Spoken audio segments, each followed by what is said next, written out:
नमस्कार ताई. चित्रा वाघ. आमच्या महाराष्ट्रामध्ये एक नाव आहे चित्रा वाघ म्हणून. त्या आमच्या ताई आहेत. ह्या ताईंना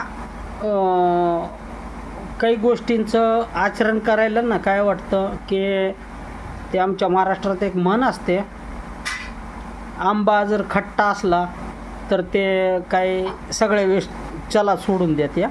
आम्ही बोलण्यापेक्षा काय चित्रा वाघ ताई आहेत आमच्या, त्या भरपूर म्हणजे शिकलेल्या आहेत आणि त्यांना एवढं कळायला पाहिजे होतं.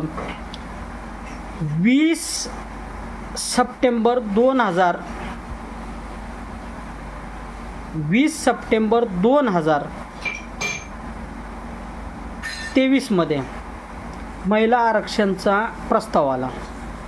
28 सप्टेंबर 2023ला आमच्या देशाचे सर्वोच्च नागरिक म्हणून ज्यांना आम्ही अधिकार देतो ते नागरिक म्हणजे आमचे राष्ट्रपती महामहिम द्रौपदी मुर्मू.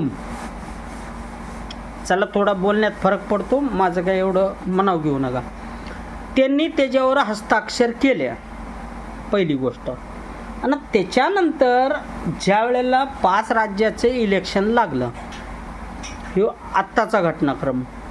मग 2026 मध्ये ह्या बिलामध्ये नवीन संशोधन करून हे बिल पुन्हा संसदेमध्ये पारित करण्याचं कारण एकच आहे.